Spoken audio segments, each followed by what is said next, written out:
ওম নমঃ শিবায়। ওম নমো নারায়ণ। বন্ধুরা, কথিত আছে ভালো কাজ করলে সবসময় ভালো ফল পাওয়া যায়, কিন্তু অনেক সময় এমন হয় যে আমরা ভালো কাজ করা সত্ত্বেও আমাদের সঙ্গে কিছু ভালো হয় না, বরং তার থেকে উল্টো আমাদের সঙ্গে সবসময় খারাপই ঘটে। আমরা অনেক কঠোর পরিশ্রম করি, কিন্তু তা সত্ত্বেও আমরা আমাদের আশানুরূপ ফলাফল পাই না। বন্ধুরা, যদি এমন একই ঘটনা আপনার সঙ্গে ঘটে থাকে, তাহলে বুঝুন আপনার উপর রয়েছে কোনো গ্রহের অশুভ প্রভাব।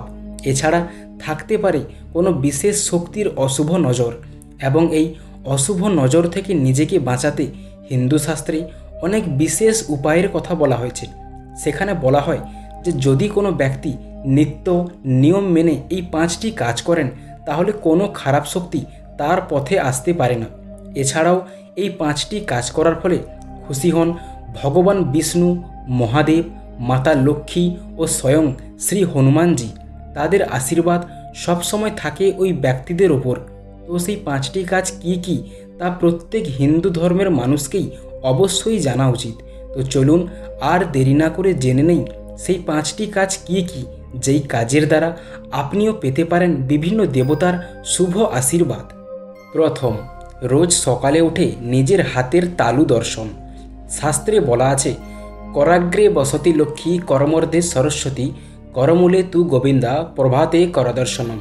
অর্থাৎ হাতের সামনের অংশে ধনদেবী মা লক্ষ্মী, মাঝখানে বিদ্যাদাতা মা সরস্বতী এবং গোবিন্দ অর্থাৎ ভগবান বিষ্ণু উৎপত্তি স্থলে অবস্থান করেন। মা সরস্বতীকে জ্ঞানের দেবী মনে করা হয়, এবং দেবী লক্ষ্মী হলেন ধনসম্পদের দেবী, এবং ভগবান বিষ্ণু হলেন জগতের ধারক। তাই যেই ব্যক্তি সকালে উঠে নিজের হাতের তালু দর্শন করে, সেই ব্যক্তি সর্বদা এই 3জন ভগবানের আশীর্বাদ পান। এমন ব্যক্তির জীবনে সুখ, সমৃদ্ধি, বুদ্ধিমত্তা, খ্যাতি ইত্যাদি কোনো কিছুরই অভাব থাকে না।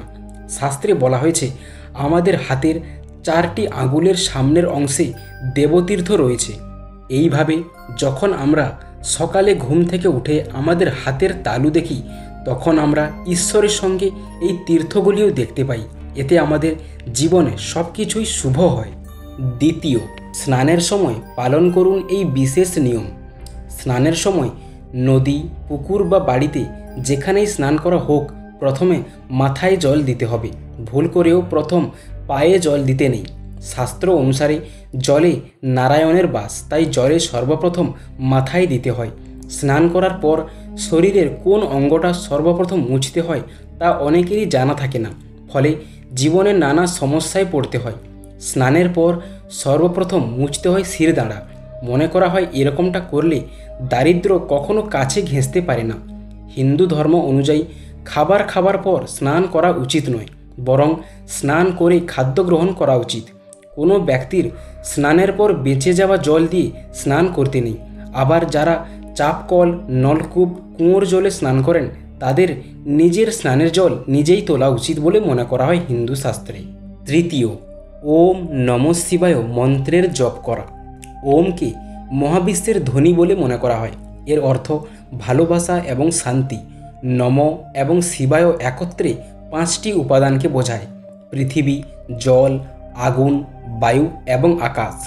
বিশেষজ্ঞ মনে করেন যে ওম নমঃ শিবায় জপ পরিবেশের 5টি উপাদানের সঙ্গে সামঞ্জস্য আনে। এটি প্রতিদিন জপ করলে 5টি উপাদানের মধ্যে শান্তি, প্রেম এবং সম্প্রীতি আসে। অতএব আপনি যখন এই মন্ত্রটি জপ করেন, তখন আপনি কেবল নিজের মধ্যেই নয়, আপনার চারপাশেও আনন্দ অনুভব করবেন। ওম নমঃ শিবায় এই মন্ত্রটি আপনার দৈনন্দিন জীবনে ইতিবাচক শক্তি যোগাতে সাহায্য করে। আপনি যখন এই মন্ত্রটি জপ করেন, তখন আপনি আপনার চারপাশের সমস্ত নেতিবাচক শক্তিকে সরিয়ে দিচ্ছেন এবং ইতিবাচকতাকে আকর্ষণ করছেন। মন্ত্র উচ্চারণের আগে স্নান করা অবশ্যই উচিত, এবং যদি এই মন্ত্রটি আপনি সকালে পাঠ করেন, তাহলে এর সবথেকে ভালো ফলাফল পাবেন। তবে দিনের যে কোনো সময় এই মন্ত্র জপ করা যায়। ভগবান শিবের মন্ত্র জপ করার সেরা সময় হলো সূর্যোদয় এবং সূর্যাস্তের সময়। সেরা ফলাফলের জন্য এটি কমপক্ষে 108 বার জপ করা উচিত। তবেই আপনি আপনার জীবন থেকে সমস্ত নেতিবাচক শক্তিকে দূর করতে পারবেন। চতুর্থ, সূর্যদেবকে জলের অর্ঘ্য দান।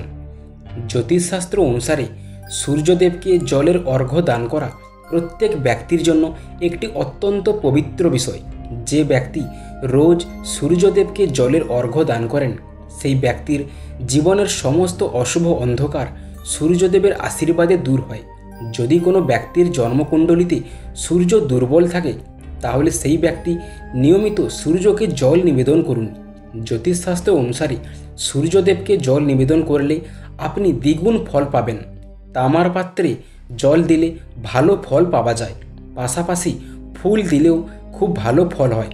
যখন আপনি জল নিবেদন করবেন তখন আপনার মুখ যেন পূর্ব দিকে থাকে। জল নিবেদনের সময় যেন কখনোই আপনার পায়ে জুতো না থাকে। জল নিবেদন করার পর সূর্যরশ্মিকে দেখা খুবই শুভ বলে মনে করা হয়। এতে আপনার শরীরের ঔজ্জ্বল্য বাড়ে, কেটে যায় গ্রহের প্রভাব।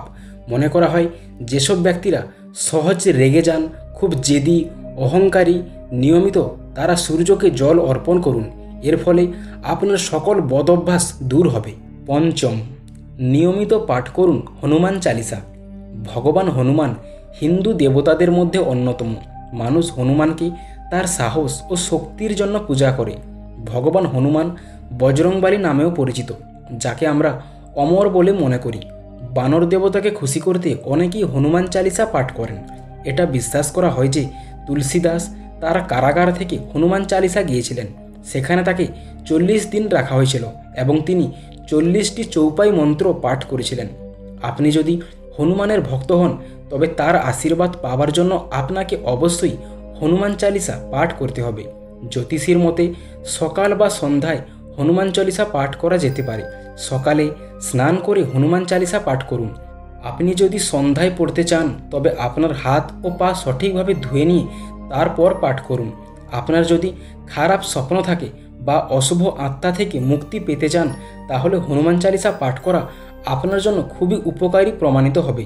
ভগবান হনুমান আপনার ক্ষতি করতে পারে এমন মন্দ এবং আত্মা থেকে আপনাকে সবসময় মুক্তি দেবে।